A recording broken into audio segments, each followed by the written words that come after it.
देश में और कोई नेता ही नहीं बचे क्या मोदी के अलावा? जो भी काबिल नेता है इस देश में उसके पीछे ईडी और सीबीआई पड़ी है भाई, हाथ धो के। हमारे जो किसान हैं, जो अन्नदाता हैं, जिसका आप लोग और हम लोग खा रहे हैं, उसके साथ में इतना अत्याचार नहीं होना चाहिए। उनके लिए आंसू गैस के गोले दाग रहे हैं उनके ऊपर। एक दो किसान की तो मौत भी हो गई भाई। व्यवहार तो उनके साथ में ऐसा ही किया जा रहा है जैसे वो चीन और पाकिस्तान से आए और लोग हैं। जो रोजगार एकदम स्लो स्पीड से चल रहा है तो इनकम कहाँ से बढ़ेगी? अगर आप 10,000 की सेल करते थे, 10% कमाते थे, 1,000 आप घर में आते थे, अब सेल कर रहे हैं आप 6,000 की, तो कितनी कमाई हुई? परसेंटेज तो कमाई को ही रह गया। अब कितना कमाया आपने? 600 रुपया।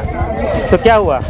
सेल घटी, प्रॉफिट भी घट गया। चरित्र साफ, करैक्टर साफ, चाहे वो बलात्कारी हो या भ्रष्टाचारी हो, एक बार बीजेपी ज्वाइन कर लो, सारे पाप धोगे। मुद्दे रहने वाले 2024 में। मुद्दा भैया देखो, मुद्दा क्या है कि आप बेसिक तरीके से अगर जमीन पे देखो जाके ना तो काम दिखता है। जमीन में क्या काम हुआ? एक सज्जन से पूछे तो कोई नहीं कहता, सब आदमी कहता बहुत काम हुआ है, बहुत काम हुआ है, यही कहता ना आदमी। लेकिन जो जमीन से जुड़ा हुआ है उससे पूछो क्या हुआ है, तो कुछ दिखता है? कहा जाए विकास से गंगा बह रही है। कहाँ बह रही है बताओ? आपने कहाँ डुबकी लगाई? अरे बहरी तो आपने डुबकी लगाई होगी ना। लगा रहे लोग कहाँ लगाई? लोग बाग कोई व्यक्ति विशेष आता है सामने कि हमने डुबकी लगाई है, कुछ लोग तो कहाँ में डुबकी लगाई बता दो? डुबकी नहीं है, विकास हो रहा है ना, हुआ तो नहीं है ना। लेकिन महंगा, आप कह रहे हैं महंगाई बढ़ी है, महंगाई से लोग परेशान हैं, त्रस्त है, लेकिन महंगाई बढ़ी है तो इनकम भी तो बढ़ा है। काहे में इनकम बढ़ी बताओ आप?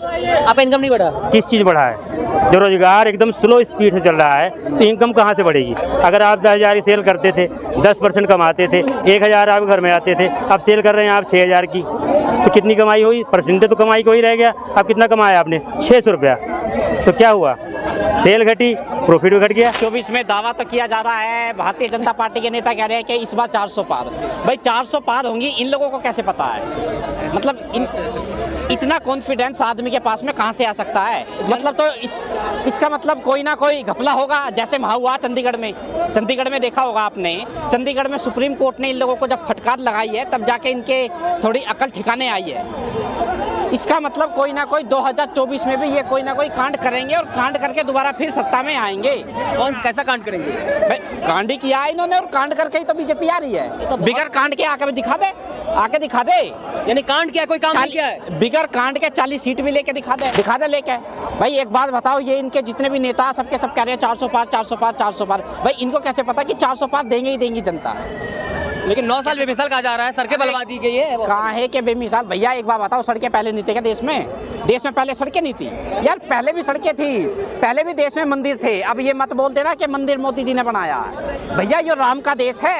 इन कहा जा रहा है जो राम को लाए हम उसको लाएंगे। तो राम गए कहाँ थे राम?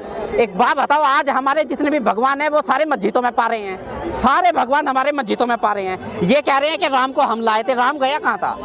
अरे राम की तो भूमि है ये देश तो राम से ही तो जाना जाता है। लेकिन ये लोग राम को लाए, कहाँ से लाए? पाकिस्तान में थे राम। भाई कहाँ से लेकर आए? पाकिस्तान से लाए हैं कि यार ये राम का देश है। हाँ, दुनिया इस देश के लोग जब भी सुबह उठते हैं ना तो राम राम बोलते हैं, सबको बोलते हैं, नहीं बोलते हैं? भाई साहब मैं भी बचपन से अपने गली में मोहल्ले में रामलीला देखते हुए आ रहा हूँ। 2014 से रामलीला नहीं हो रही है इस देश में, शुरू से रामलीला हो रही है, शुरू से राम का नाम लिया जा रहा है। लेकिन ये तो एजेंडा बना रहे हैं अपना 2024 के लोकसभा इलेक्शन का। देश में और कोई नेता ही नहीं बचे क्या मोदी के अलावा? यार कमाल होगा, आप भी ये बात बोलते हो कि भैया मोदी के अलावा और कौन है? और कोई नहीं है मोदी के अलावा। मोदी नहीं तो कौन? अरे भैया बहुत देश में एक से एक नेता पड़े हैं, एक से एक नेता। देश में नेताओं की कमी नहीं है, और जो भी काबिल नेता है इस देश में उसके पीछे ईडी और सीबीआई पड़ी है भाई, हाथ धो के। मोदी ने भ्रष्टाचार करेगा उसके पीछे तो ईडी सीबीआई पड़ेगी। तो एक बात तो बताओ, भ्रष्टाचार तो बहुत सारे बीजेपी में ऐसे नेता हैं जो वो उनने भी करा था। वो ये इसने अजीत पवार ने भी भ्रष्टाचार किया था, हेमंता विश्व शर्मा ने भी भ्रष्टाचार किया था। वे जैसे ही बीजेपी में गए तो वो दूध के धुले हो गए। क्यों भाई एक बात बताओ, ऐसा कौन सा वॉशिंग पाउडर है बीजेपी के पास में जो 1 मिनट में उनके पास में जाते ही उनकी धुलाई हो जाती है? चरित्र साफ, करैक्टर साफ, चाहे वो बलात्कारी हो या भ्रष्टाचारी हो, एक बार बीजेपी ज्वाइन कर लो, सारे पाप धोगे। हमारे जो किसान हैं, जो अन्नदाता हैं, जिसका आप लोग और हम लोग खा रहे हैं, उसके साथ में इतना अत्याचार नहीं होना चाहिए। और आज से पहले किसान के साथ में ना ऐसा कभी नहीं हुआ जैसा आज हो रहा है इस देश में। भाई बॉर्डर पे उनके लिए कील लगा रखी हैं, उनके लिए आंसू गैस के गोले दाग रहे हैं उनके ऊपर। एक दो किसान की तो मौत भी हो गई भाई। हमारे देश में किसान नहीं है, सुनो, वो चीन पाकिस्तान के फौज है क्या? सुनो, सर में गोली लगी है भाई साहब एक के तो। व्यवहार तो उनके साथ में ऐसा ही किया जा रहा है जैसे वो चीन और पाकिस्तान से आए हुए लोग हैं। वे हमारे देश के लोग हैं कि प्रोटेस्ट करने का अधिकार सबको है, इस देश में अपनी बात रखने की भी अधिकार सबको है। जब किसान यहाँ पे आना चाह रहे हैं और शांतिपूर्ण, अगर वो शांतिपूर्ण तरीके से धरना देना चाहते हैं तो भैया देने दो, अधिकार तो सबको है। लेकिन उनके ऊपर आंसू गैस के गोले छोड़े जा रहे हैं, गोलियां चलाई जा रही हैं। सुनो, जो भारतीय जनता पार्टी के खिलाफ हो गया ना, या तो वो खालिस्तानी बन गया, या वो आतंकवादी बन गया, या वो देशद्रोही बन गया। यार ये तो हद हो रही है यार। वो सुनो, वो हमारे ही देश के लोग हैं भाई, हम उनका खाते हैं। न्याय का हक मिलने तक।